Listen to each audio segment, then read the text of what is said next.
नमस्कार दोस्तों, स्वागत है आप सभी का आपके अपने चैनल एजे वीडियोग्राफी के ताज़ा व लेटेस्ट वीडियो में। जी हां दोस्तों, गुजरात के 1985 के विधानसभा चुनाव में कांग्रेस ने एक ऐसा इतिहास रचा था जिसे आज तक कोई तोड़ नहीं पाया। माधवजी सोलंकी के नेतृत्व में चुनाव लड़ते हुए कांग्रेस कुल 143 सीटों वाली विधानसभा में 139 सीटों पर सफलता हासिल की थी। कोई दूसरा दल अब तक इस आंकड़े के पास भी नहीं पहुंच पाया है। कांग्रेस इससे पहले यानी 1980 के चुनाव में 141 सीटों पर जीत हासिल करने में भी कामयाब हुई थी, लेकिन इस बार सब कुछ ठीक ठाक रहा तो प्रधानमंत्री मोदी के अगुवाई में भाजपा ये रिकॉर्ड तोड़ सकती है। बीजेपी के इस जीत में सबसे बड़ी सौगात दिल्ली के मुख्यमंत्री और आपके संयोजक अरविंद केजरीवाल ही निभा सकते हैं, जिन्हें गुजरात में इस समय भाजपा का सबसे बड़ा प्रतिद्वंदी बताया जा रहा है। दरअसल इसी साल के फरवरी में संपन्न हुए उत्तराखंड और गोवा विधानसभा चुनाव परिणाम के आंकड़े बताते हैं कि इन राज्यों में भाजपा को लगभग प्रतिशत वोटों के हिसाब से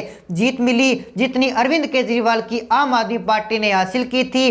चुनावी गणित कहता है कि क्या यदि आम आदमी पार्टी इस चुनावी मैदान में ना होती तो यह वोट कांग्रेस को जाते और इन राज्यों में सरकार बना सकती थी। राजनीतिक विशेषज्ञ मानते हैं कि गुजरात विधानसभा में भी उत्तराखंड और गोवा जैसी परिस्थितियां बनती दिखाई दे रही है। यदि यहां आम आदमी पार्टी मजबूत हुई और उसने कांग्रेस के पास 7% वोट काटने में भी सफलता हासिल कर ली तो वोटों के इस विभाजन का सीधा लाभ भाजपा को होगा और भाजपा बड़ी जीत हासिल करने में कामयाब हो सकती है। दरअसल पीएम मोदी लोकप्रियता के कारण भाजपा यहां पहले ही मजबूत स्थिति में है, उसका सरकार बनाना भी लगभग तय माना जा रहा है, लेकिन इस बार उसकी जीत का अंतर कितना रह सकता है इस पर बहस हो रही है। राजनीतिक विशेषज्ञ सुनील पांडे ने कहा कि अब तक जो प्रस्तुति बनती दिख रही है उसमें आप कांग्रेस के ही वोट करते दिख रहे हैं, जबकि भाजपा ने अपने वोटों पर पकड़ बरकरार रखी है।